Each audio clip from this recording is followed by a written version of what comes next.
ربي جل الله ما في قلبي غير الله لا إله إلا الله محمد رسول الله আউযু বিল্লাহি মিনাশ শাইতানির রাজিম বিসমিল্লাহির রহমানির রহিম আসসালামু আলাইকুম ওয়া রাহমাতুল্লাহি ওয়া বারাকাতুহু।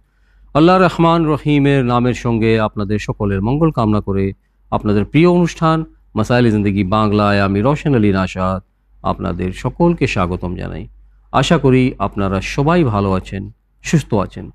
প্রিয় দর্শকবৃন্দ, শ্রোতামণ্ডলী, যেমন আমরা সবাই অবগত রমজান মাস চলছে, সুতরাং আপনাদের সকলের প্রশ্নের উত্তর কোরআন ও হাদিস ও আহলে বাইত আলাইহিমুসসালামের শিক্ষার আলোকে নেওয়ার জন্য আমাদের সকলের প্রিয়, জনপ্রিয় এবং জ্ঞানী আলিমে দ্বীন জনাব মাওলানা শেখ সাবির রেজা সাহেব কিবলাকে স্বাগতম জানাই এবং বিনা কোনো ভূমিকায় সরাসরি অনুষ্ঠান শুরু করি।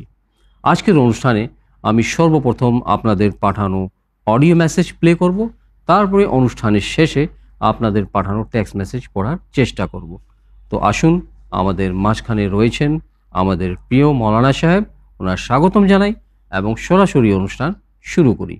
আসসালামু আলাইকুম ওয়া রাহমাতুল্লাহি ওয়া বারাকাতুহু। মৌলানা সাহেব।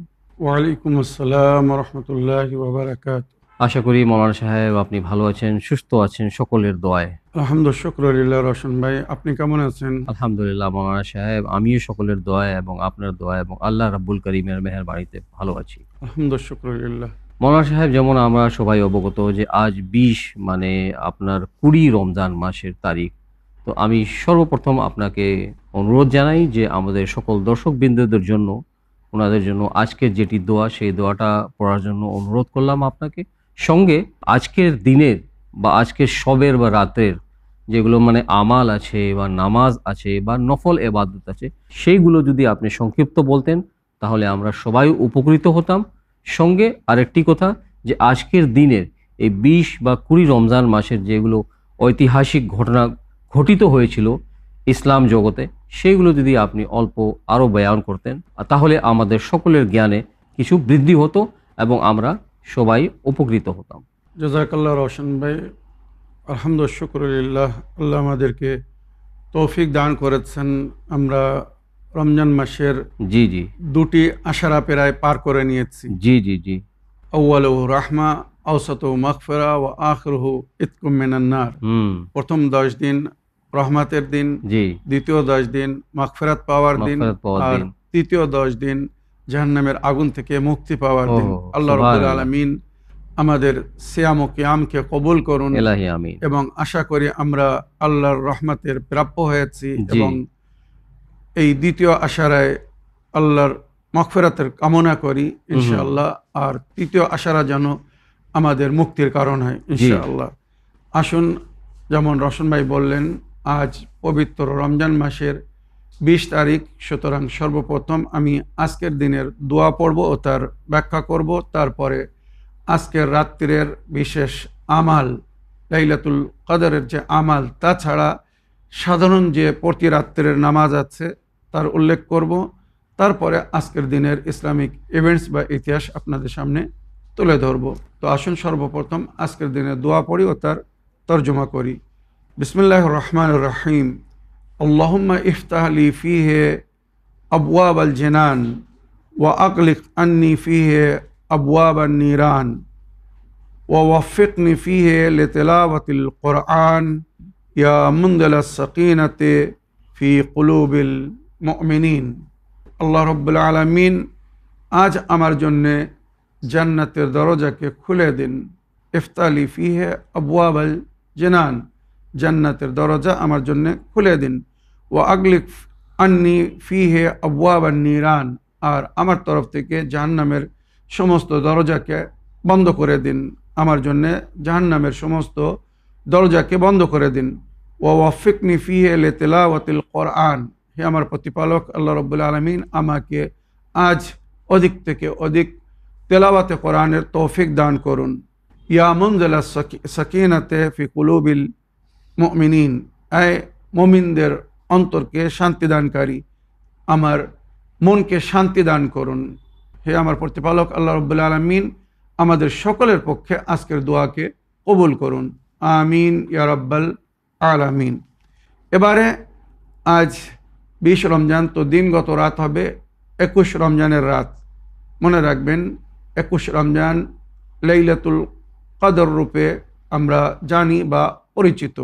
নবী করিম সাল্লাল্লাহু আলাইহি সাল্লামের হাদিস, তোমরা রমজান মাসের শেষ আশারার তাক রাত্রে, তাক রাত মানে বিজোড় রাত, যেমন 21 রমজানের রাত, 23 রমজানের রাত, 25 রমজানের রাত, 27 রমজানের রাত বা 29 রমজানের রাত, এই সমস্ত বিজোড় রাতে লাইলাতুল কদর তালাশ করো। তো এই সমস্ত বিজোড় রাতের মধ্যে প্রথম রাত হচ্ছে 21 রমজানের রাত, শেষ আশারার।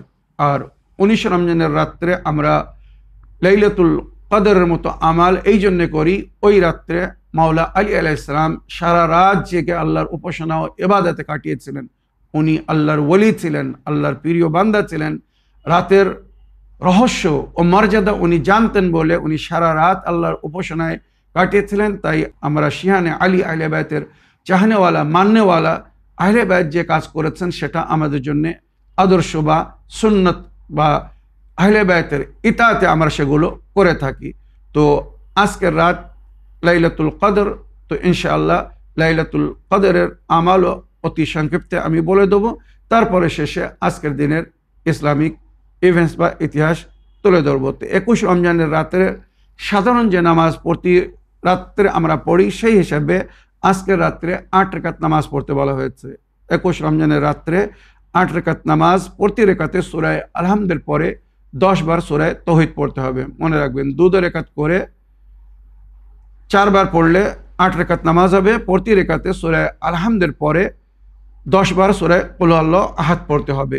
এছাড়া আজকের রাত্রির বিশেষ কিছু দোয়া আছে, তাসবিহ ও তাহলিল আছে, যেগুলো আমালের বইয়ের মধ্যে দোয়া আছে বা ইসলামিক অ্যাপ যে সমস্ত আপনারা জানেন, বাংলা দোয়া অ্যাপ বা শিয়া টুলকিট, ডিভাইন পার্লস বা রাজনিয়াস, মুফাতুল জানান, বিশেষ করে এই সমস্ত অ্যাপের মধ্যে আজকের রাত্রের সমস্ত আমাল দোয়া আছে, সেখানে দেখে আপনারা বাকি আমাল করতে পারেন। তাছাড়া বিশেষ করে আপনাদের জন্য যে বইটি ছাপানো হয়েছে, মিফতাহুল জান্নাহ, জান্নাতের চাবি যে বইটি, এই বইটি সংগ্রহ করে নিন। ইনশাআল্লাহ রমজান মাসের কোনো আমাল করতে অসুবিধা হবে না। বিশেষ করে শবে কদরের সমস্ত আমাল, দোয়া, নামাজ, জিয়ারত সব কিছু ওখানে দোয়া আছে। তো আশা করি এই বই থেকে দেখে বাকি আমাল আপনারা করে নিতে পারবেন। আর আজকের রাত্রে 100 রেখাত নামাজ পড়া সুন্নত বা মুস্তাহাব। মনে রাখবেন নফল নামাজ 100 রেখাত। তবে যদি কারোর দায়িত্বে কাজা নামাজ থেকে থাকে, তো সে 6 দিনের কাজা নামাজ পড়বে, 102 রেখাত নফলেরও সওয়াব পাবে এবং তার কাজাও আদা হয়ে যাবে। এছাড়া আজকের রাত্রির শেষে 4 রেখাত নামাজ পড়তে বলা হয়েছে, যাকে সালাতুল ইমাম আলী বা মাওলা আলী আলাইহিস সালামের নামাজ 2 রেখাত করে পড়তে হবে। প্রতি রেখাতে সূরা আলহামদ 1 বার আর 50 বার করে সূরা কুল আল্লাহু আহাদ পড়তে বলা হয়েছে। এছাড়া আজকের রাত্রের বিশেষ দোয়া, যে দোয়ার মধ্যে আমাদের ভাগ্যলিপির জিকির হয়েছে, আমাদের নসিব কিভাবে লেখা হয় তার উল্লেখ হয়েছে।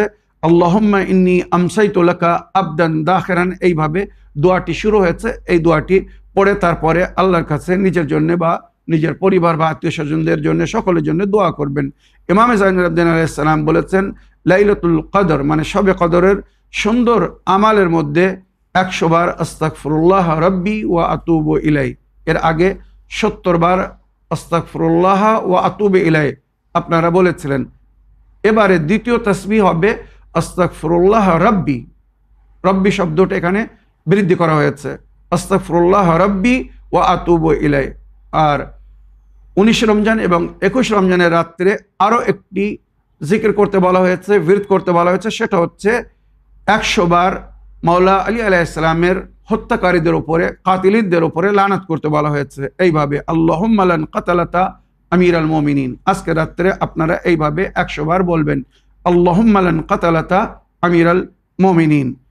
এছাড়া আজকে রাত্রে জীবিত মৃত সকলের জন্য দোয়া করবেন, সবার তরফ থেকে সাদকা দেবেন। ইনশাআল্লাহ এর বেহতরিন আজর ও সওয়াব ইহকাল ও পরকালে পাবেন। যারা কোরআন পড়তে পারে না বা বিশেষ দোয়াগুলো পড়তে পারে না, তাদের জন্য বলা হয়েছে আজকের রাত্রে বেশি থেকে বেশি দরুদ শরীফ পাঠ করবেন, সলাওয়াত পড়বেন। আল্লাহুম্মা সাল্লি আলা মুহাম্মদ ওয়া আলি মুহাম্মদ। যত সলাওয়াত পড়বেন মনে রাখবেন তত নেকিতে বৃদ্ধি হতে থাকবে আর তত গুনাহ মাফ হতে থাকবে, যেটা নবী করিম সাল্লাল্লাহু আলাইহি ওয়াসাল্লামের হাদিসের মধ্যে উল্লেখ হয়েছে। এছাড়া আজকের রাত্রে দোয়ায়ে জওশনে কাবির পড়তে বলা হয়েছে, যে দোয়ার মধ্যে 1000 আল্লাহর নামের উল্লেখ হয়েছে, এর মধ্যে ইসমে আজম এসেছে। এছাড়া আজকের রাত্রে দোয়ায়ে কুমাইল বা দোয়ায়ে তাওয়াসসুল যদি পড়তে পারেন, আহলে বাইতকে ওসিলা করে আল্লাহর কাছে দোয়া করবেন, ইনশাআল্লাহ অবশ্যই মনোকামনা আশা পুরো হবে। বেশি থেকে বেশি কোরআন তেলাওয়াত করতে বলা হয়েছে, সূরা ইয়াসিন, সূরা রহমান, সূরা দুখান বা অন্য সমস্ত সূরা পড়তে বলা হয়েছে। বিশেষ করে 23 রমজানের রাত্রে সূরা দুখান, সূরা রুম এবং সূরা আনকাবুত, সূরা রুম এবং সূরা দুখান পড়তে বলা হয়েছে, আর 1000 বার সূরা কদর পড়তে বলা হয়েছে। তাই আজকের রাত্রে আমরা অধিক থেকে অধিক কোরআন পড়ি, বিশেষ যে সূরাগুলো পড়তে বলা হয়েছে সেগুলো পড়ি। আর যদি কেউ সেই সমস্ত সূরাগুলো না পড়তে পারে তো কমস কম 1000 বার সূরা কদর পড়বে, ইন্না আনজালনাহু ফি লাইলাতুল কদর। এছাড়া আজকের রাত্রে ইমাম হোসেন আলাইহিস সালামের জিয়ারত করার পরে 2 রাকাত নামাজে জিয়ারতে ইমাম হোসেন আলাইহিস সালাম পড়বেন, আর তার সওয়াব ইমাম হোসেন আলাইহিস সালামের রূহকে হাদিয়া করবেন। তারপরে নিজের জন্য দোয়া করবেন। ইনশাআল্লাহ ইমাম হোসেন আলাইহিস সালামের তরফ থেকে যে রিটার্ন গিফট পাবেন, হাদিয়া পাবেন, সেটা অতি উত্তম এবং অনেক অধিক হবে। আশা করি আজকের রাত্রের আমালের যে সারাংশ বললাম বা সংক্ষিপ্তে আমাল বললাম, এটাকে মনে রাখবেন। আর আজকের রাত মাওলা আলী আলাইহিস সালামের শাহাদাতের রাত, সুতরাং যদি সম্ভব হয় তো মাওলা আলী আলাইহিস সালামের জিয়ারত অবশ্যই পড়বেন, বিশেষ করে জিয়ারতে আমিনুল্লাহ। এই জিয়ারত পড়ার পরে 2 রাকাত নামাজ পড়ে মাওলা আলী আলাইহিস সালামের রূহকে হাদিয়া করবেন। এবারে আজকের দিনের যে ইসলামিক ইভেন্টস, এতে জিকির হয়েছে 8 হিজরিতে আজকের দিনে মাওলা আলী আলাইহিস সালামের মাধ্যমে পবিত্র কাবা ঘরকে পরিষ্কার করা হয়েছিল, ওখান থেকে সমস্ত বুতকে সরানো হয়েছিল। আর আজকের দিনকে ফাতে মক্কার দিন, মক্কা বিজয়ের দিনও বলা হয়। মনে রাখবেন, নবী করিম সাল্লাল্লাহু আলাইহি ওয়াসাল্লামের সঙ্গে যে কুফারে কুরাইশ বা মুশরিকিনে মক্কার সঙ্গে যে একটি সন্ধি হয়েছিল, তারা সেই সন্ধির শর্তর ভঙ্গ করেছিল বলে আজকের দিনে নবী করিম সাল্লাল্লাহু আলাইহি ওয়াসাল্লাম নিজের সাহাবাদেরকে নিয়ে মক্কায় প্রবেশ করেছিলেন। আর যখন উনি মক্কায় প্রবেশ করেছিলেন তো উনি আল্লাহর কাছে দোয়া করেছিলেন, রব্বে আদখিলনি মুদখিলা সিদকিন ওয়া আখরিজনি মুখরিজা সিদকিন ওয়াজআলনি মিন লাদুনকা সুলতানান নাসিরা। হে আমার প্রতিপালক, আমাকে সত্যর সঙ্গে সম্মানের সঙ্গে মক্কায় প্রবেশ করাবেন এবং সত্যর সঙ্গে সম্মানের সঙ্গে যেন আমি মক্কা থেকে বাইরে আসতে পারি, আর আপনার তরফ থেকে আমাকে চিরস্থায়ী সহকারী দিন, মদদগার দিন। তো এই দোয়া কবুল হওয়ার রূপে যেটা ইতিহাসে লেখা হয়েছে বা ওই আয়াতে তাফসিরে লেখা হয়েছে, মাওলা আলী আলাইহিস সালামকে আল্লাহ রাব্বুল আলামিন নবী করিম সাল্লাল্লাহু আলাইহি ওয়াসাল্লামের চিরস্থায়ী সহকারী বা মদদগার করা হয়েছিল। তাই ওই জন্যে নবী করিম সাল্লাল্লাহু আলাইহি ওয়াসাল্লাম সমস্ত সমস্যার সময় মাওলা আলীকে ডাকতেন, স্মরণ করতেন। তাই আমরাও যখন মুশকিলে পড়ি, অসুবিধা হয়, তখন আমরাও মাওলা আলীকে স্মরণ করি। এটা নবীর সুন্নত মনে করে মাওলা আলীকে আমরা ডাকি। যেমন মাওলা আলী আলাইহিস সালাম আল্লাহর হুকুমে নবীর সমস্ত সংকটের সময় মদত করেছিলেন, ওইরূপ আমাদের দাবিতেও মাওলা আমাদের মদত করেন বলে আমরা ওনাকে ডেকে থাকি। তো মনে রাখবেন, আজকের দিনে মাওলা আলী আলাইহিস সালাম মোহরে নবুয়তের উপরে চড়ে, নবীর কাঁধের উপরে চড়ে পবিত্র কাবা ঘর থেকে সেই সমস্ত বুতকে সরিয়েছিলেন যেগুলো এর আগে রাখা ছিল বা যাদের উপাসনা হচ্ছিল। আজকের পরে যখন পবিত্র কাবা ঘরকে নবী করিম সাল্লাল্লাহু আলাইহি ওয়াসাল্লাম মাওলা আলী আলাইহিস সালামের মাধ্যমে পাক করিয়েছিলেন, তখন একটি আয়াত পড়ছিলেন, কুল জাআল হক ওয়া যাহাকাল বাতিল ইন্নাল বাতিলা কানা যাহুকা।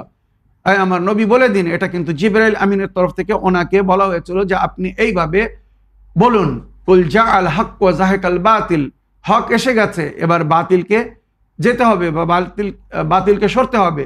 কুল জাআল হক ওয়া যাহাকাল বাতিল ইন্নাল বাতিলা কানা যাহুকা। বাতিলকে তো একদিন যেতেই হতো। তো যে মাওলা আলী আলাইহিস সালামের মাধ্যমে আজ বাতিলকে ওখান থেকে প্রস্থান করতে হয়েছিল আর হক বা সত্যর স্থাপন হয়েছিল, সেই দিন ছিল আজকের দিন 20 রমজান 8 হিজরি। আশা করি আজকের ইসলামিক ইভেন্টস থেকে আপনারা লাভবান হয়েছেন। আজকের দিনগত রাত হবে মাওলা আলী আলাইহিস সালামের শাহাদাতের রাত। 19 রমজান ভোরের সময় ইবনে মুলজিম বিষাক্ত তলোয়ার দিয়ে মাওলা আলী আলাইহিস সালামের মস্তিষ্কের উপরে আঘাত করেছিল।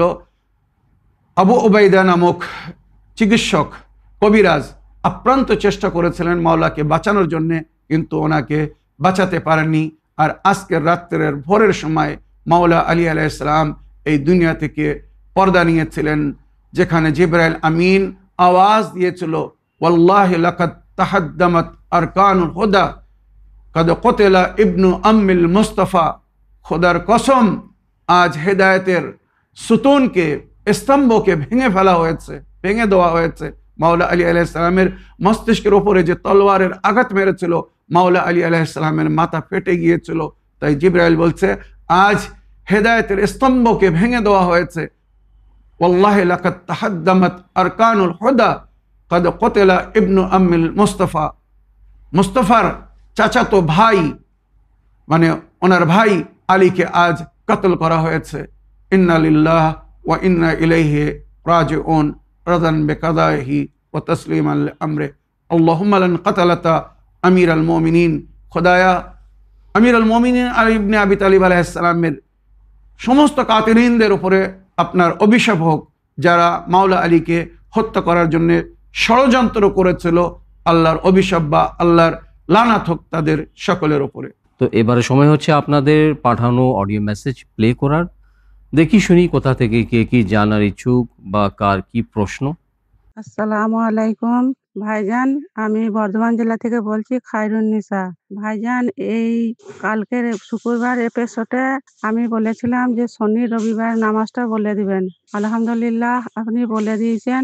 আবার সামনে এপিসোডে আমি প্রশ্ন রাখছি মাসালে জিন্দিগিতে, আবার সামনের সপ্তাহে রবি শনিবার নামাজটা বলে দিবেন। আপনি ভালো থাকবেন, সুস্থ থাকবেন, আমার রসলিনী ভাইও ভালো থাকুক, আপনারা উভয়ে দুই ভাইজান ভালো থাকবেন। তাই এই নামাজটা বলবেন। আসসালামু আলাইকুম রহমতুল্লাহি ওয়া বারাকাতুহু। আমি এই প্রশ্ন মাসালে জিন্দিগিতে রাখলাম। ওয়ালাইকুম আসসালাম ওয়া রাহমাতুল্লাহি ওয়া বারাকাতুহু। প্রিয় আপা, সর্বপ্রথম অসংখ্য ধন্যবাদ জানাই যে আপনি আপনার দোয়ায় আমাদের উভয়কে স্মরণে রাখছেন এবং আমাদের মাসাইল জিন্দেগি অনুষ্ঠানকে পছন্দ করার জন্য আমি আপনার ধন্যবাদ জানাই। তো মৌলানা সাহেব, যেমন আপনার সোলো প্রোগ্রাম বা মাসাইল জিন্দেগি বাংলা শনিবার এবং রবিবার মানে বাংলা অনুষ্ঠান প্রসারিত করা হয় না, সেই জন্য আপা জানার ইচ্ছুক যে শনিবার এবং রবিবারের যদি আপনি নামাজ এবং আমালগুলো বলে দিতেন, তাহলে আপার সঙ্গে সঙ্গে বাকি দর্শকবৃন্দরাও, আমার ভাই বোনরা সবাই উপকৃত হতেন। জাযাকাল্লাহ। রওশন ভাই ঠিক বলেছেন। আমার প্রিয় বোন, গত সপ্তাহেও আমি শনিবার এবং রবিবারের আমাল বলে দিয়েছিলাম বা নামাজ বলে দিয়েছিলাম। আজকেও বলে দিচ্ছি। আজ শুক্রবার, আজ 20 রমজান, কাল শনিবার, কাল 21 রমজান, আর পরশু রবিবার, পরশু 22 রমজান। তো 21 রমজান এবং 22 রমজান, মানে 21 রমজানের রাত্রের নামাজ বলেছি, 22 রমজানের রাত্রের নামাজ এবং 23 রমজানের রাত্রের নামাজ আপনি জানতে চেয়েছেন। শনিবার এবং রবিবার পড়বে। তো উভয় রাত্রে আমাদেরকে 8 রেকাত করে নামাজ পড়তে বলা হয়েছে। মনে রাখবেন, 21 রমজানের রাত্রে, 22 রমজানের রাত্রে এবং 23 রমজানের রাত্রে, এই 3ই রাত্রে সমান নামাজ আছে। 8 রেকাত নামাজ 2 রেকাত করে পড়তে হবে। আর প্রতি রেকাতে সূরা আলহাম পড়ার পরে 10 বার সূরা কুল হুয়াল্লাহু আহাদ পড়তে হবে। খুব সরল এবং সেদে নামাজ। 8 রেকাত নামাজ 2 রেকাত করে পড়তে হবে। আর প্রতি রেকাতে সূরা আলহাম পড়ার পরে 10 বার সূরা তৌহিদ পড়তে হবে। নামাজের শেষে তাসবিহ জাহরা সালামুল্লাহ আলাইহা পড়বেন এবং নবী ও আলে নবীর উপরে দরুদ পাঠ করে নিজের জন্যে, আপনদের জন্যে, আত্মীয় স্বজনদের জন্যে, সমস্ত মুমিন ও মুমিনাতদের জন্যে দোয়া করবেন। আশা করি আমাদেরকেও দোয়াতে স্মরণে রাখবেন। প্রিয় দর্শকবৃন্দ, আসুন আরেকটি অডিও মেসেজ শুনি, দেখি কার কি প্রশ্ন বা কোথা থেকে কে কি জানার ইচ্ছুক। সালামু আলাইকুম, আমি শরীফ শেখ বলছি কলকাতা নিউ টাউন থেকে। আশা করি ভালো আছেন, আল্লাহ ভালো রাখুন। মাসাইলে জিন্দেগি, মানুষ ভুল ভ্রান্তি সংশোধন করার জন্যই, অপরকে প্রশ্ন করে সংশোধন করার জন্যই মাসাইলে জিন্দেগি বেশি জনপ্রিয় হয়ে উঠেছে। এটাই হওয়া উচিত। আমার প্রশ্ন হচ্ছে কি, যে জিনাদের ওপরে কোরআন নাজিল হলেন এবং যিনি সঙ্গী হলেন এবং জিনাদের বংশের ওপরে এই জিনিস আসলো, তিনারা সমস্ত কিছু জানেন এবং ঠিক মানেন এবং পরামর্শ সমস্ত কিছু দিতেন। যখন খলিফার শাসন অর্থাৎ শিক্ষকের শাসন ক্ষমতা যখন অন্যদের হাতে চলে গেল, তখন আমার যেটা মনে হচ্ছে সমস্ত সঠিক জিনিস আল্লাহর তরফ থেকে এটা উঠিয়ে নেওয়া হয়েছে। নাহলে এই পথভ্রষ্টদের এই অবস্থা কেন দাঁড়াবে যে অমুক লিখক তমুক লিখক হ্যানের লিখক ত্যানের লিখক, এসব কেন দাঁড়াবে? যারা সেই সময়ে লেখক ছিলেন তিনাদাকে রাস্তায় বেরোতে দেননি, চলতে দেননি, বলতে দেননি, মেরে ফেলেছেন, তাহলে সঠিক জিনিসটা অ্যাকচুয়াল বেরিয়েই আসেনি। এটাই দেখা যাচ্ছে। সঠিক বেঠিক আমাদের যাচাই করার ক্ষমতা নাই। সেইটা নিয়ে আপনারা আলোচনা করে কোথায় সঠিক আর কোথায় বেঠিক সেই জিনিসটা আপনারা প্রমাণিত করবেন এবং এটা নিয়ে দীর্ঘ সময় আলোচনা করবেন যাতে এই ভুল ভাঙে। আসসালামু আলাইকুম রহমতুল্লাহি ওয়া বারাকাতুহু। ওয়ালাইকুম আসসালাম ওয়া রাহমাতুল্লাহি ওয়া বারাকাতুহু। প্রিয় শরীফ ভাই, আপনার প্রশ্নের মাধ্যমে মাসাইলে জিন্দেগি বাংলা অনুষ্ঠানকে সহযোগিতা করার জন্য আমি আপনার ধন্যবাদ জানাই। ওয়ালাইকুম আসসালাম রহমতুল্লাহি ওয়া বারাকাতুহু। আমার প্রিয় শরীফ ভাই, আপনার আজকের এই কমেন্টসের জন্য বা মন্তব্য যেটা আপনি করেছেন, যত ধন্যবাদ জানাবো কম। আপনি 100% সত্য কথা বলেছেন, এটাই ছিল বাস্তব। মনে রাখবেন, সত্যকে দমন করার জন্য, গোপন রাখার জন্য, সত্য যাতে পাবলিকের সামনে না আসে, 20 বছর নবীর পরে হাদিস লিখতে দেওয়া হয়নি। যারা সঠিক হাদিস জানতো মানতো, সেটা দুনিয়ার কাছে পৌঁছে দেওয়ার চেষ্টা করছিল, তাদেরকে বাইকাট করা হয়েছিল, সামাজিক হিসেবে তাদেরকে দূরে রাখা হয়েছিল। মনে রাখবেন, জনাবে আবু যার গফারি, যার সম্পর্কে নবীর হাদিস ছিল, জমিন কোনো ব্যক্তির বোঝা বইনি আর আসমান কোনো ব্যক্তির উপরে ছায়া করেনি, আবু যার গফারের চেয়ে বেশি সত্যবাদী। এই ধরনের জুমলা, এই ধরনের বাক্য যার জন্য ছিল, তাকে দেশান্তরী করা হয়েছিল, মদিনা থেকে জেলাওয়াতন করে দেওয়া হয়েছিল। রশন ভাই, মদিনাকে থেকে তাড়িয়ে দেওয়া হয়েছিল খলিফাতের যুগে। কেন জানেন? শুধু উনি ওই সমস্ত আয়াত পড়তেন যে আয়াতের মধ্যে আহলে বায়তের জিকির হয়েছিল, যে আয়াতের মধ্যে সত্য এবং হকের জিকির হয়েছিল, উনি সেই সমস্ত আয়াত পড়তেন বলে একদিন খলিফার দরবারে ওনাকে ডাকা হলো যে শুনেছি আপনি নাকি মসজিদে বসে বসে এই সমস্ত আয়াতের তেলাওয়াত করছেন, আরো তো আয়াত আছে, আপনি সেগুলো কেন পড়েন না? তখন জানাবে আবু যার গফারি খলিফাকে উত্তরে বলেছিলেন, আমি যেটা পড়ছি এটাও তো কোরআনের আয়াত। যদি আমি কোরআনের আয়াত না পড়ে অন্য কিছু পড়তাম তাহলে আপনি আমাকে মানা করতে পারতেন। আমি তো কোরআনেরই আয়াত পড়ছি, আল্লাহর আদেশ পড়ছি, নবী আমাদেরকে যেগুলো শিখিয়েছেন বলেছেন আমরা সেগুলোই পড়ছি, আপনার অসুবিধা কি? আমি এগুলো পড়ছি। তার মানে ওই সমস্ত আয়াত শুনে মানুষ আহলে বায়তের দিকে আকর্ষিত হচ্ছিল, আহলে বায়তকে জানার চেষ্টা করছিল। নবী কাদেরকে নিজের উম্মতের হেদায়েতের জন্য ছেড়ে গেছেন তাদের প্রকাশ হচ্ছিল বলে সেই সমস্ত আয়াত পড়তে দেয়নি। মনে রাখবেন। সুতরাং এখনো সময় আছে, হকিকতকে জানার চেষ্টা করুন, সত্য জিনিসকে মানুন, আর অথেন্টিক মানে তাফসির বা হাদিস নেওয়ার জন্য সবসময় আপনারা আহলে বায়তের দিকে রুজু করুন। কেননা নবী করিম সাল্লাল্লাহু আলাইহি ওয়াসাল্লাম কোরআনের সঙ্গে যাদেরকে ছেড়ে গেছেন শিক্ষক রূপে হেদায়েত দেওয়ার জন্য, ওনারা হচ্ছেন আহলে বায়ত। তো সেই কোরআন এবং আহলে বায়তকে যারা মেনে চলছে তারাই সঠিক পথের প্রতীক হয়ে চলছে। যারা কোরআনকে মেনেছে শুধু মুখে, কোরআনের কথা মানেনি, যদি তারা কোরআনের কথা মানতো আহলে বায়তকে কখনো তারা অমান্য করতো না। রশন ভাই, এই কোরআনের মধ্যে আহলে বায়তের ভালোবাসার হুকুম দেওয়া হয়েছে, কুল্লা আসআলুকুম আলাইহি আজরান ইল্লা মুআত্তাতা ফিল কুরবা। তাহলে তারা যদি আহলে বায়তকে না মানে, আহলে বায়তকে ভালো না বাসে, তাহলে তারা কি করে কোরআন মানছে? রশন ভাই, আমি ঠিক বলছি কিনা? Right right. তার মানে তারা কোরআনকেও মানেনি। তো যারা কোরআন এবং আহলে বায়তকে মানেনি তারা পথভ্রষ্ট হয়েছে, সঠিক জায়গা থেকে অনেক দূরে চলে গিয়েছে। এবারে আল্লাহ যদি তাদের হেদায়েত করে তো আশা করি তারা সঠিক পথের দিকে ফিরে আসবে। আর আল্লাহ যদি হেদায়েত না করে তো আমি আপনি চেয়েও হয়তো কিছু করতে পারবো না। আমার প্রিয় শরীফ ভাই, আশা করি আপনার প্রশ্নের আপনি উত্তর পেয়েছেন। প্রিয় দর্শকবৃন্দ, আসুন আরেকটি অডিও মেসেজ প্লে করি, শুনি দেখি কোথা থেকে কে কি জানার ইচ্ছুক। আসসালামু আলাইকুম, আমি নদিয়া থেকে বলছি। আমি মাসাইলে জিন্দেগিতে শুনতে চাই। আমি বলছিলাম যে ফেতরার সম্বন্ধে একটু বললে ভালো হয়। ওয়ালাইকুম আসসালাম ওয়া রাহমাতুল্লাহি ওয়া বারাকাতুহু। প্রিয় আপা, আপনার প্রশ্নের মাধ্যমে মাসাইলে জিন্দেগি বাংলা অনুষ্ঠানকে সহযোগিতা করার জন্য অন্তর থেকে ধন্যবাদ জানাই।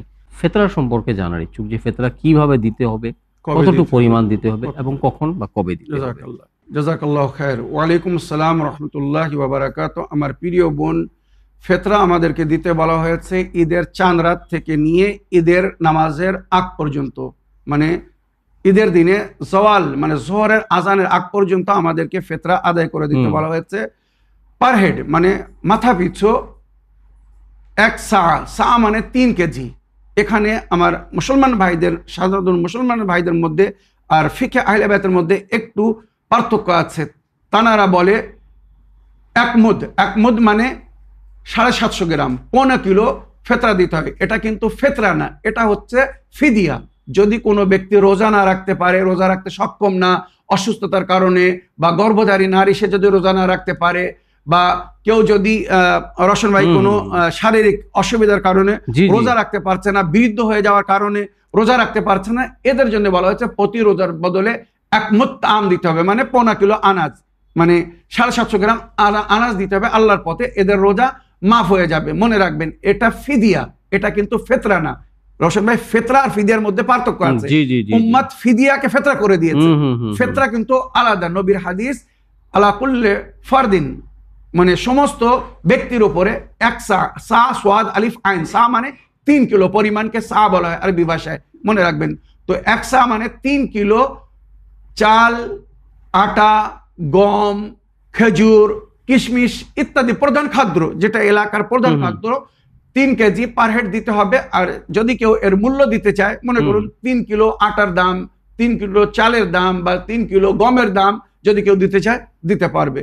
পার হেড এটা দিতে বলা হয়েছে ছোট বড় সকলের তরফ থেকে, বালিগ হোক না বালিগ, মানে সাবালক হোক আর না হোক, সকলের তরফ থেকে দিতে বলা হয়েছে। আর এটা কিন্তু রোজা কবুল হওয়ার একটি কারণও হবে, যেটা রাওয়ায়াতের মধ্যে উল্লেখ হয়েছে, যারা জাকাত দেয় না আল্লাহ তাদের নামাজও কবুল করে না।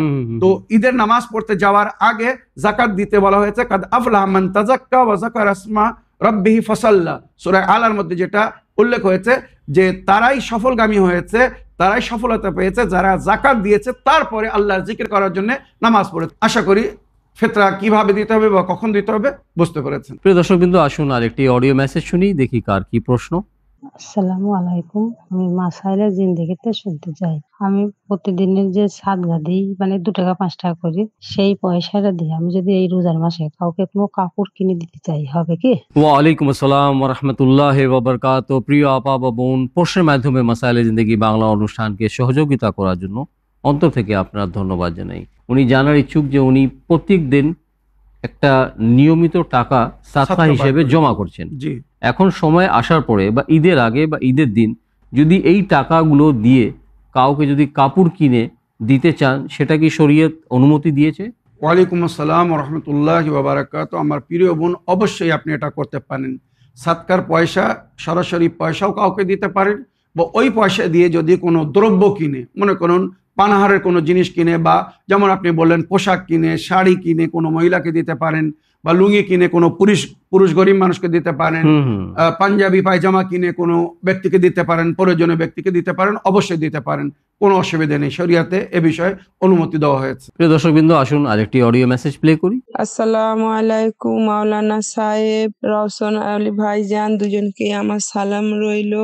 আমি বলছি মাওলানা সাহেব, ইসলামিন বাংলায় যেমন এপিসোড নাম্বারগুলো আগে যেমন সবসময় দেখাতো, বারবার আমাদের দেখার সুবিধা হতো, সময় একটু এদিক ওদিক চলে যায় কাজের জন্য, আর প্রথমেই চালু হলে এপিসোড নাম্বার দেখায়, বোঝার অসুবিধা হয়, একটু এটা বারবার দেখাবার জন্য অনুরোধ করছি।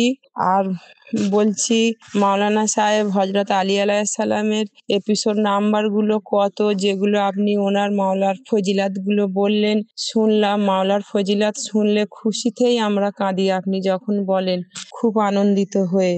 আর বলেছিলেন নবীর সঙ্গে ওনার নামের পদবীর সঙ্গে মিল আছে, ওইটা বলবেন বলেছিলেন। তো রমজান মাসে যদি না পারেন, রমজানের পরে অন্তত বলবেন। আর একটা কথা বলছি মাওলানা সাহেব, চ্যানেল উইনে বলছে কত ছাত্রদের মধ্যে 50 জন ছাত্রকে কি ওটা দেয়া হয়েছে, একটু হিন্দিতে বলছেন, আপনি একটু বাংলায় বুঝিয়ে মাসাইলে জিন্দেগিতে একটু বলবেন। আখরো জাবানা আলহামদুলিল্লাহি রাব্বিল আলামিন। ওয়ালাইকুম সালাম রহমতুল্লাহি বারাকাতুহু। ওয়ালাইকুম আসসালাম ওয়া রাহমাতুল্লাহি ওয়া বারাকাতুহু। প্রিয় আপা, প্রশ্নের মাধ্যমে মাসাইলে জিন্দেগি বাংলা অনুষ্ঠানকে সহযোগিতা করার জন্য ধন্যবাদ জানাই। মৌলানা সাহেব, আপার প্রশ্ন কিছু কনফিউশন আছে, তো আমি নিজে কনফিউজ হয়ে পড়েছি যে আপনি যখন বয়ান করেন কোনো কথা, সেই কথাটা বোঝার ক্ষেত্রে এই এপিসোড নাম্বার ডিসপ্লে হওয়ার সঙ্গে কি রিলেশন আছে? কোনো রিলেশন নেই রশন ভাই, এটার বেস্ট উত্তর আপনি দিতে পারবেন, আপনি এডিট করেন আমাদের জি, জি। প্রোগ্রাম। আসলে আমার বোন বলতে চাচ্ছেন যে আগে প্রতি 5 মিনিট কি 10 মিনিটে একবার করে এপিসোড নম্বর হ্যাঁ, আপনি দিয়ে দিতেন, আমি এডিট যে করেছিলাম। এই এপিসোড আপনি দিতেন, আমি জি, জি, জানি। জি, জি। মানে ওটা কি যতবার দেখতো মানুষ মনে রাখতো যে- ওটা মানে আপনার কোথাও বোঝা নিয়ে এপিসোড নাম্বারের সঙ্গে কি না না রিলেশন আছে? রশন ভাই, জি। উনি হয়তো এই বলতে চাচ্ছেন যে আমি মনে করেন কিছুক্ষণের জন্য একটু কত কাজ করতে গিয়েছিলাম, এই সময় এপিসোড নম্বরটা ডিসপ্লে হয়েছিল, আচ্ছা। আমি দেখিনি। হ্যাঁ। এবার পরে আর এপিসোড নাম্বার একবারও দেখালো হলো না, আমি আর ওই মনে রাখতে পারলাম যে এটা কত নম্বর এপিসোড। আচ্ছা। বুঝতে পারছেন, উনি বুঝতে চাচ্ছেন যে আজকের যে এপিসোডটা ডিসপ্লে প্লে করা হচ্ছে, টেলিকাস্ট হচ্ছে বারবার, মানে প্রতি 5-10 মিনিট আপনি একবার করে ওটা স্ক্রিনের উপরে দিয়ে দিন। আর আমিও অনুরোধ করছি, একটা প্রশ্ন করেছেন রশন ভাই জি। যে মাওলা আলী আলাইহিস সালামের ফজিলত কোন কোন এপিসোডে বয়ান করেছেন। হুম। এবারে আমি কয়েকশো এপিসোডে বলেছি। সোজাসুজি একদম সহজ ব্যাপার। জি। আমাদের দর্শক বৃন্দদেরকে আমি বলতে চাই, যারা যে কোনো স্পেশাল প্রোগ্রাম মৌলানা সাহেবের দেখতে চান, আমাদের ইউটিউবের চ্যানেল গিয়ে সেখানে ওই কথাটা টাইপ করুন, জাযাকাল্লাহ। মাসলান নামাজ বা মৌলা আলীর ফজিলত, যে কোনো বিষয়টা যে সেখানে যদি আপনি টাইপ করবেন, সঙ্গে সঙ্গে মানে মৌলানা সাহেবের যত এই পর্যন্ত এপিসোড উনি শুট করেছেন সেখানে দেখতে পারবেন। আপনার ইন্টারেস্ট অনুযায়ী বা দরকার অনুযায়ী আপনি সেইগুলো প্রোগ্রাম প্লে করে দেখতে পারেন। যাদের ডেস্কটপ আছে তারা এই জিনিসটা করতে পারবে, যাদের কাছে অ্যান্ড্রয়েড মোবাইল আছে বা স্মার্টফোন আছে তাদেরকে টাইপ করতে হবে ফজাইলে মৌলা আলী, জি, channel win Islam in Bangla, জাযাকাল্লাহ। Channel win Bangla, Islam in Bangla, ফজাইলে মৌলা আলী। যেভাবে উনি বললেন যে সমস্ত এপিসোড পুনরায় লিখে দেওয়া তো সম্ভব হবে না, তো আপনারা চ্যানেল উইন বাংলা অনুষ্ঠান ইসলামের বাংলা লেখার পরে ওখানে এবারে বিষয় লিখুন। জি জি। মনে করুন নামাজ, অজু বা রোজা, হজ, যাকাত, যে বিষয় লিখবেন সেই বিষয়ের সমস্ত এপিসোড আপনার সামনে এসে যাবে, একদম সহজ, কোনো অসুবিধা নেই। তো প্রিয় দর্শকবৃন্দ, আসুন আরেকটি অডিও মেসেজ শুনি, দেখি কোথা থেকে কে কি জানার ইচ্ছুক। আসসালামু আলাইকুম মাওলানা সাহেব, আমি হাওড়া জেলা থেকে রানীহাটি থেকে বলতেছি, হাওড়া জেলা রানীহাটি। আবার যে জান্নাতের চাবির কথা বলছেন, ও জান্নাতের চাবি আমি তো আপনার পিতা যখন পর্দা নিয়েছিল তখন দিয়েছিলেন জান্নাতের চাবি বইটা। আবার আমি এখন আপনি বলছেন যে জান্নাতের চাবি বই এসে গেছে নিতে, ওই জান্নাতের চাবি বই এই জান্নাতের চাবি বই আলাদা? আপনি একটু ভালো করে বলবেন। আর একটা কথা হলো যে আমার এই বক্তব্যটা মশালে জিন্দিগিতে রাখবেন। আর যে 19শে রমজান থেকে যেই এবাদতটা হচ্ছে, সেই এবাদতটা 19শে রমজান, 21শে রমজান, 23শে রমজানের রাত্রিরে কি কি এবাদত আছে ওইগুলি ভালো করে বুঝিয়ে ভালো করে বলবেন। তারপরে এবারে যে আপনি রবিবারে বন্ধ রেখেছেন, শনিবারে বন্ধ রেখেছেন, ওইগুলি তো আমরা বুঝতেই পারিনি, কি করে বলবো, কি করে নামাজ পড়বো। আপনার বলার অপেক্ষায় আমরা নামাজ পড়ি। আমরা তো অনেক দিন থেকে এই চ্যালেঞ্জ দেখতেছি, বহুত দিন থেকে চ্যালেঞ্জ শুরু হওয়ার লাগার থেকে। আমার ধরো প্রশ্ন যেটা আসছে, অন্য দর্শক ভাইরাও সেই প্রশ্ন করতেছে। রওশন ভাই আমার সালাম, সাবির মাওলানা আমার সালাম দেবেন, মশাইলে জিন্দেগি বাংলা। ওয়ালাইকুম আসসালাম ওয়া রাহমাতুল্লাহি ওয়া বারাকাতুহু। প্রিয় আপা, প্রশ্নের মাধ্যমে মাসাইলে জিন্দেগি বাংলা অনুষ্ঠানকে সহযোগিতা করার জন্য এবং আমাদেরকে দোয়ায় স্মরণে রাখার জন্য আমি আপনার অন্তর থেকে ধন্যবাদ জানাই। ওয়ালাইকুম আসসালাম রহমতুল্লাহি ওয়া বারাকাতুহু। আমার প্রিয় খালামা, আপনি যে সমস্ত বিষয়ে আজকের এপিসোডে জানতে চেয়েছেন, যদি প্রথম থেকে আজকের এপিসোডকে আপনি দেখেন বা যদি দেখে থাকেন, তো ইনশাল্লাহ আপনার সমস্ত প্রশ্নের আপনি উত্তর পেয়ে গেছেন। জি। আজকের রাত্রের আমাল, নামাজ, দোয়া সব বলে দিয়েছি। তাছাড়া শনিবার রবিবারে কত রেকাত নামাজ পড়তে হবে, কিভাবে পড়তে হবে, কোন কোন সূরা দিয়ে পড়তে হবে, আমি প্রতি শুক্রবারের এপিসোডে সেটা বলে দিচ্ছি বা বলে দিয়েছি। আশা করি এর থেকে আপনি লাভবান হয়েছেন। এবারে জান্নাতের চাবি যে বইটির বিষয়ে আপনি বলছেন, আমার পিতা যখন পল্লব গমন করেছিলেন, তো সেই সময় আমি ওনার ইসালে সওয়াবের জন্য একটি চটি বই ছাপিয়েছিলাম, মানে সংক্ষিপ্ত 110 পৃষ্ঠায়, আর ওটা ফ্রি ডিস্ট্রিবিউট করেছিলাম, মানে ফ্রি অফ কস্ট দিয়েছিলাম, ইসালে সওয়াবের জন্য দিয়েছিলাম। ওই বইটি পুনরায় প্রিন্ট করা হয়েছে সকলের দাবিতে, যে হুজুর এই ধরনের বইটি যদি আরো একটু বৃদ্ধি করে প্রিন্ট করা হয়, সমস্ত আমাল, দোয়া, নামাজ, জিয়ারত যদি দোয়া হয়, তো আমরা সবাই উপকৃত হব।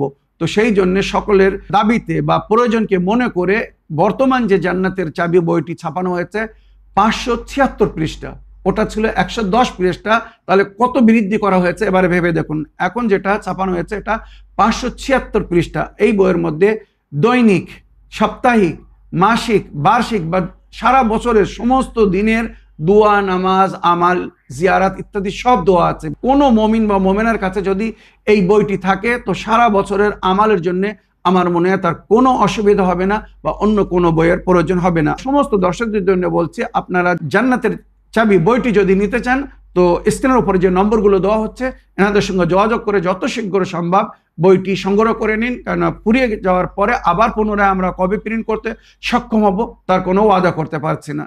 আমার প্রিয় আপা বা প্রিয় খালামা, আশা করি আপনার প্রশ্নে আপনি উত্তর পেয়েছেন বা বুঝতে পেরেছেন। তো প্রিয় দর্শক বিন্দু, আসুন সময় হচ্ছে আপনাদের লাস্ট অডিও মেসেজ প্লে করার। তো দেখি শুনি কোথা থেকে কে কি জানার ইচ্ছুক। আসসালামু আলাইকুম, আমি শরীফ শেখ বলছি কলকাতা নিউ টাউন থেকে। আশা করি ভালো আছেন, আল্লাহ আপনার ভালো রাখুন। মাসাইলের জিন্দেগি বহুত জনপ্রিয় উঠেছে, মানুষ কিন্তু শোনার আগ্রহ বেড়েছে। তাই আমি একটা প্রশ্ন করলাম, রমজান মাস, হাদিস কোরআন সম্বন্ধে কিছু জানার খুব প্রয়োজন। এক আয়াত একবারে নাজিল হয়নি, কয়েকবারে হয়েছিল, বা একই আয়াত প্রকাশ হতে অনেক দেরি হয়েছিল, বা একই আয়াত 3-4 বার ঘোষণা হয়েছিল, মানুষ মেনে নেয়নি। একই সূরা মানুষ শুনেছে, মানুষ মানেনি, বা একই সূরা মানুষকে মানিয়ে তোলা সম্ভব হয়ে ওঠেনি, বা কতবার এই সূরা নাজিল হয়েছিল। একই আয়াত কতবার নাজিল হয়েছিল, একই সূরা কতবার নাজিল হয়েছিল, এবং শেষ আয়াত ও সূরা নাজিল হয়েছিল সেই সূরার নাম কি এবং কোথায় সে সূরা আয়াত নাজিল হয়েছিল, আয়াত নম্বর কত এবং সূরা সংখ্যা কটি। দ্বিতীয় প্রশ্ন হচ্ছে নবী সুন্নত, কোন সুন্নত না মানলে ঈমান থাকবে না, আর কোন সুন্নত না মানলেও কোনো ক্ষতি হবে না। এই সম্বন্ধে বিস্তারিত আলোচনা করার জন্য আমার অনুরোধ রইল, মাসাইলে জিন্দেগিতে এই প্রশ্নটা দিবেন। রসুল ভাই আমার সালাম নেবেন। আসসালামু আলাইকুম রহমতুল্লাহ বারকাতুহু। ওয়ালাইকুম আসসালাম ওরহমতুল্লাহ ওবরকাত। প্রিয় শরীফ ভাই, এই প্রশ্নের মাধ্যমে মাসাইলে জিন্দেগি বাংলা অনুষ্ঠানকে এবং নিয়মিত উভয় অনুষ্ঠানকে ফলো করার জন্য এবং অনুষ্ঠান মাসাইলে জিন্দেগি বাংলাকে স্পেশালি পছন্দ করার জন্য আমি আপনার অন্তর থেকে ধন্যবাদ জানাই। মৌলানা সাহেব, আমাদের নিয়মিত দর্শক, পরিচিত, ওয়েল নোন শরীফ ভাইয়ের প্রশ্ন, তো আমি মনে করি না যে আজকেও এই যে মানে কোন কোন আয়াত কতবার নাজিল হয়েছিল এবং মানে এইগুলো মানে বিস্তারিত আলোচনা করা। ভাই, হ্যাঁ, আমি যদি আমার শরীফ ভাইয়ের প্রশ্নের উত্তরে ফুল একটি এপিসোড করি তাও পুরো হবে না। ওয়ালাইকুম আসসালাম রহমতুল্লাহি ওয়া বারাকাতুহু। আমার প্রিয় শরীফ ভাই, আপনার ভয়েস মেলের জন্য আপনাকে ধন্যবাদ তো জানাই, তবে কিছু মনে করবেন না, আমি এর আগেও আপনাকে অনেকবার বলেছি আপনি একসঙ্গে একটা প্রশ্ন করুন, এক সময় একটা থেকে দুটো প্রশ্ন করুন। আপনি নিজে আপনার ভয়েস মেল শুনুন আর দেখুন এর মধ্যে আপনি কতটা প্রশ্ন করেছেন। তবু সারাংশ বলে দিচ্ছে, আশা করি আপনি বুদ্ধিজীবী, বুঝে নিতে পারবেন। কোরআনের কিছু আয়াত আছে বারবার রিপিট হয়েছে, যেমন সূরা রহমানের মধ্যে ফাবে আইয়ে আলা রাব্বিকুমা তুকাজ্জিবান, তোমরা আল্লাহর কোন কোন নেয়ামতকে অস্বীকার করবে, মানে বান্দাদেরকে প্রতি একটি নেয়ামতকে স্মরণ করিয়েছে আর তারপরে আল্লাহ জিজ্ঞাসা করেছে, বলো তোমরা আল্লাহর কোন কোন নেয়ামতকে অস্বীকার করবে। এগুলো কিন্তু কথাকে পুষ্টি করার জন্য। ওইরূপ মাওলা আলী আলাইহিস সালামের বিলায়াত সম্পর্কে ঘোষণার জন্য প্রথম আয়াত নাজিল হয় পবিত্র কাবা ঘরে। নবী করিম সাল্লাল্লাহু আলাইহি ওয়াসাল্লাম জিবরাইলের মাধ্যমে আল্লাহর কাছে অনুমতি চেয়েছিলেন বা দাবি করেছিলেন যে এখানে হয়তো আমি ঘোষণা করলে কিছু লোক এখান থেকে হজ ছেড়ে চলে যাবে। একটা আশঙ্কা ছিল, যার জিকির কোরআনের মধ্যে হয়েছে যে নবী আপনি তাদের ভয় করবেন না, এভাবে উল্লেখ হয়েছে। তারপরে আরাফাতের ময়দানে আবার ওই আয়াত আসে, ওখানেও নবী আল্লাহর কাছে অনুমতি চেয়েছিলেন যে আমাকে আরো একটু সময় দিন, সুযোগ দিন। মিনার ময়দানে আয়াত নাযিল হয়েছিল, সেখানেও আল্লাহর নবী কিছু অসুবিধা দেখে আশঙ্কাকে নজরে রেখে উনি আল্লাহর কাছে দাবি করেছিলেন যে আমাকে একটু সময় দেওয়া হোক। কিন্তু যখন গাদির খুমের ময়দানে পৌঁছে গিয়েছিলেন, ওখানে নবী করিম সাল্লাল্লাহু আলাইহি ওয়াসাল্লামকে চূড়ান্ত রূপে এবারে ওই আয়াত পরিপূর্ণভাবে, যেভাবে সূরা মায়দা আয়াত নম্বর 67, মনে রাখবে, বিসমিল্লাহির রাহমানির রহিম, ইয়া আইয়ুহার রাসূল বাল্লিগ মা উনজিলা ইলাইকা মির রাব্বিক, আমার রাসূল আল্লাহর তরফ থেকে আপনাকে যেটা দেওয়া হয়েছে, দায়িত্ব দেওয়া হয়েছে, আপনি সেটা পৌঁছে দিন। এর আগে এতটুকু নাজিল হচ্ছিল, বাল্লিগ মা উনজিলা ইলাইকা মির রাব্বিক, আপনার রব্বের তরফ থেকে যেটা আপনার উপরে নাজিল করা হয়েছে সেটা আপনি পৌঁছে দিন। নবী করিম সাল্লাল্লাহু আলাইহি ওয়াসাল্লাম কোন একটা বিশেষ বিষয় ছিল যে এই জন্য একটু অপেক্ষা করছিলেন। এখানে এবারে একটা আল্লাহর তরফ থেকে সতর্কতা দেওয়া হলো। এবারে নবী আলাইহিস সালামকে একটু কড়া ভাষায় আল্লাহর তরফ থেকে সতর্কতা দেওয়া হয়েছে, ইয়া আইয়ুহার রাসূল বাল্লিগ মা উনজিলা ইলাইকা মির রাব্বিক, এর আগে এই পর্যন্ত অবতীর্ণ হচ্ছিল, নাজিল হচ্ছে যে আপনি আল্লাহর তরফ থেকে যে হুকুম দেওয়া হয়েছে, আদেশ করা হয়েছে, অবতীর্ণ করা হচ্ছে, সেটা পৌঁছে দিন। ইয়া আইয়ুহার রাসূল বাল্লিগ মা উনজিলা ইলাইকা মির রাব্বিক। এবারে আগে আসছে ওয়া ইল্লাম তাফাল, যদি এটা এবার আপনি না করেন। এর আগে 3 বার সুযোগ দেওয়া হয়েছে, আপনি ক্ষমা চেয়েছিলেন। এবারে শেষ গাদির রকমের ময়দানে আল্লাহ বলছে ওয়া ইল্লাম তাফাল ফামা বাল্লাগতা রিসালাতা, এবারে যদি আপনি এই পয়গামকে না পৌঁছে দেন, আপনি রিসালাতের কিন্তু কোনো কাজ করেননি। কি ছিল এমন পয়গাম একবার ভেবে দেখুন। ওখানে মাওলা আলী আলাইহিস সালামের বিলায়াতের ঘোষণা করা হয়েছিল, যেটা আজও উম্মত ওইভাবে মানেনি, যেটা আল্লাহ এত গুরুত্ব দিয়ে প্রচার করিয়েছিলেন।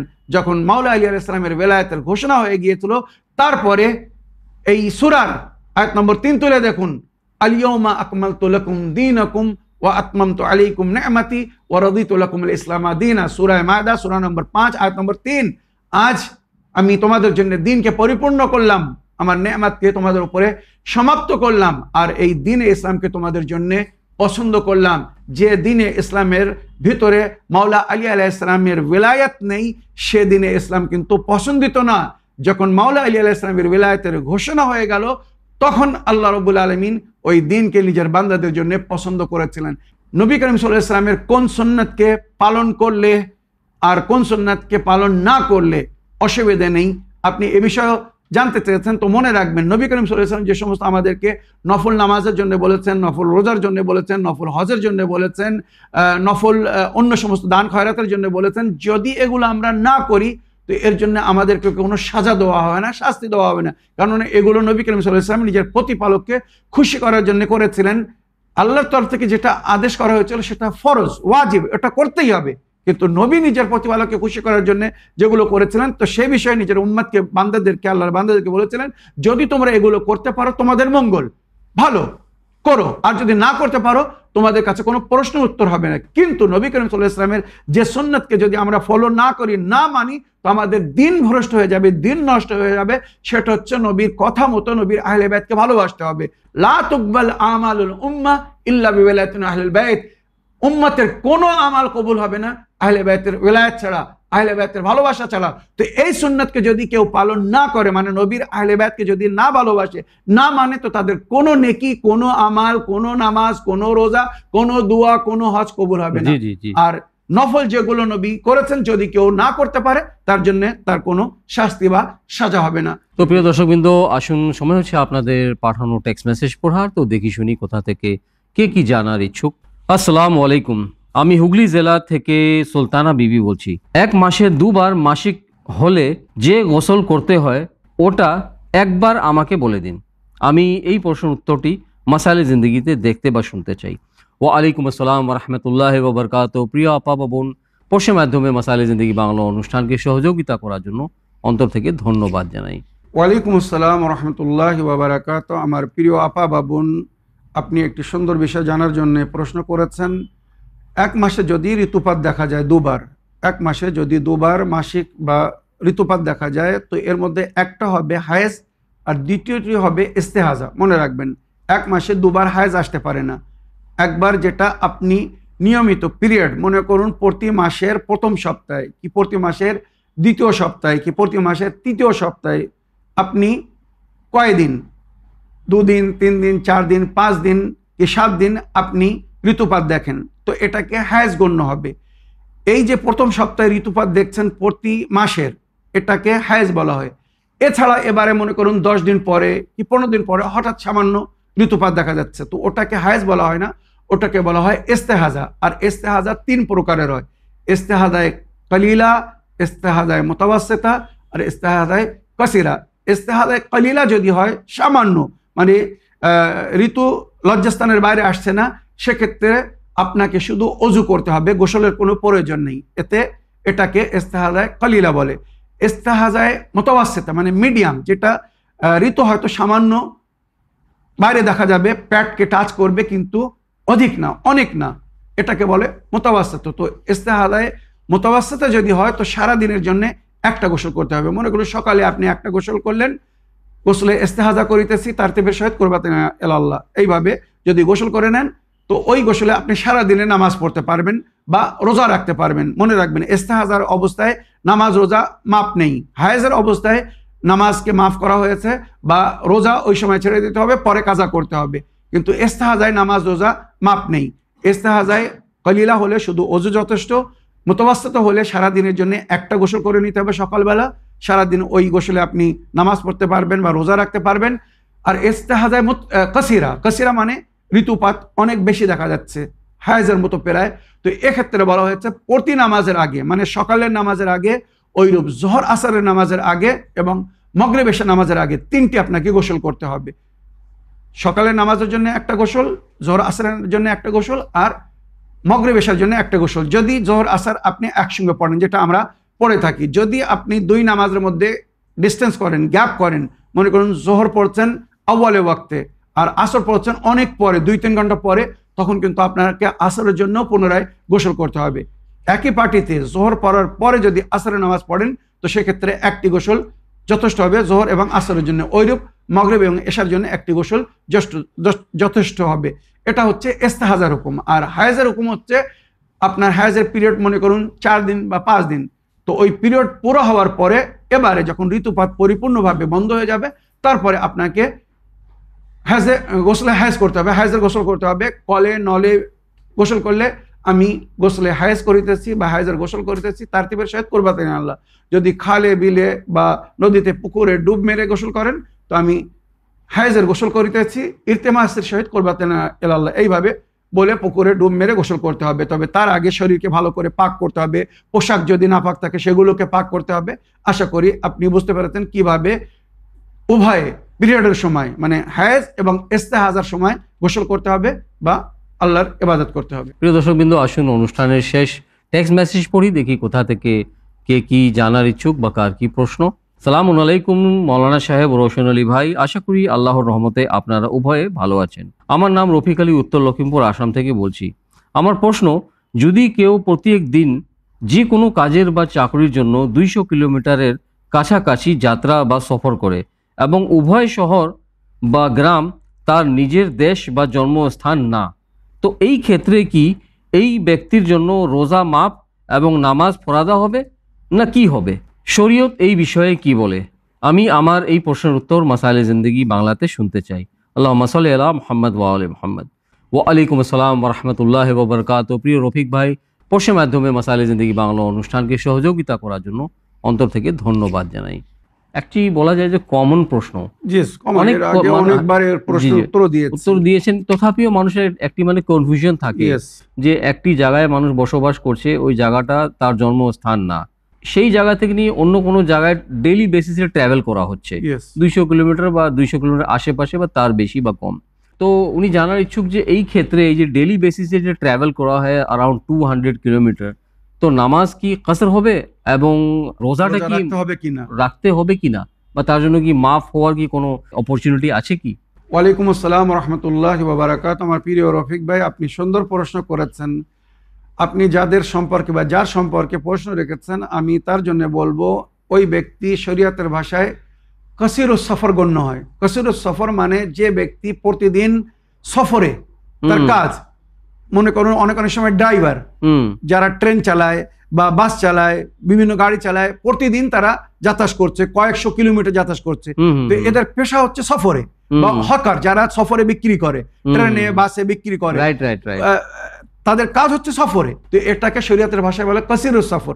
আর যারা কাসিরুস সফর মানে সফর তাদের কাজ বা তাদের কাজ সফরে, ড্রাইভার সফরই এদের কাজ, বা যারা প্রতিদিন যাতায়াত করছে অফিস আদালতে কয়েকশো কিলোমিটারও যদি যায় কোনো অসুবিধা নেই, এদের কাজ হচ্ছে সফরে, তো কোনো অসুবিধা নেই। এরা কাসিরুস সফর, এরা যেখানে যাবে নামাজ পুরো পড়বে এবং রোজাও রাখতে হবে। মনে রাখবেন, এদেরকে নামাজ পুরো পড়তে হবে, রোজাও রাখতে হবে। এবারে দেখা যাচ্ছে ডেইলি রুট, এই রুট ছাড়া যদি কোনো দিন মনে করো কোনো অন্য জায়গায়, অন্য শহরে যাচ্ছে, হুম, হুম। সেটা কিন্তু ভিন্ন জিনিস। আচ্ছা, এটা আচ্ছা। কিন্তু তার রুটিনের বাইরে। হুম। মনে করুন সে এক সপ্তাহের জন্য অন্য স্টেটে যাচ্ছে বা সেই অন্য কোনো ক্ষেত্রে, হ্যাঁ, শহরে যাচ্ছে, সেক্ষেত্রে তখন তার জন্য নামাজ কসর হয়ে যাবে বা রোজা কসর হয়ে যাবে। সে হুম, হুম, 10 দিনের নিয়াত যদি না করে যায় তাহলে সেখানে এসে রোজা Right, রাখতে right, পারবে right. না বা তাকে নামাজ কসর পড়তে হবে। তো আমার প্রিয় ভাই, আশা করি আপনার প্রশ্নের আপনি উত্তর পেয়েছেন বা বুঝতে পেরেছেন।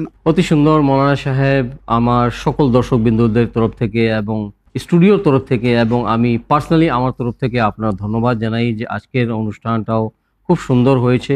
আপনি সকলের প্রশ্নের উত্তর কোরআন ও হাদিস ও আহলে বাইত আলাইহিমুসসালামের শিক্ষার আলোকে দিয়েছেন, তার জন্য আমি ধন্যবাদ জানাই এবং ইনশাআল্লাহ আশা করি যে এই মাহে রমজানুল মুবারকে আপনি আপনার ব্যস্ততার মধ্যেও এসে অনুষ্ঠানে অংশগ্রহণ করে আমাদের সকলের ভাই বোনের প্রশ্নের উত্তর কোরআন ও হাদিস ও আহলে বাইত আলাইহিমুসসালামের শিক্ষার আলোকে সঠিক রাস্তা বা পথ দেখার জন্য আপনাকে অনুরোধ জানাই। অবশ্যই রওশন ভাই, আল্লাহ রাব্বুল আলামিন আমাদের খেদমতকে কবুল করুন এবং নেক তৌফিক দান করুন, যেন এইভাবে আমরা উভয়ে দুই ভাই এই অনুষ্ঠানকে জারি রাখতে পারি। আর ইনশাআল্লাহ। এ বিষয়ে আপনাদের দোয়া এবং মরাল সাপোর্ট আমাদের জন্য কিন্তু বড় গুরুত্বপূর্ণ। সুতরাং আপনারা দোয়াতে স্মরণে রাখবেন যেন আমাদের অনুষ্ঠান এইভাবে সুন্দরভাবে দিনের পর দিন চলতে থাকে, আরও সুন্দর থেকে সুন্দরভাবে যেন আমরা আপনাদের সমস্ত প্রশ্নের উত্তর দিতে পারি বা প্রয়োজনকে পুরো করতে পারি। তো প্রিয় দর্শকবৃন্দ, আশা করি ইনশাআল্লাহ আগামী অনুষ্ঠানেও নতুন নতুন মাসলা মাসাইল নিয়ে এবং নতুন নতুন সমস্যা নিয়ে, দৈনিক জীবনের মাসলা মাসাইল নিয়ে আপনাদের সকলের সঙ্গে আবার সাক্ষাৎ হবে। তো এই বলে আজকের অনুষ্ঠান শেষ করার জন্য আপনাদের সকলের কাছে অনুমতি চাই। শুকরিয়া ও ধন্যবাদ। সালামুন আলাইকুম ওয়া রাহমাতুল্লাহি ওয়া বারাকাতুহু। حسبي ربي جل الله ما في قلبي غير الله لا إله إلا الله محمد رسول الله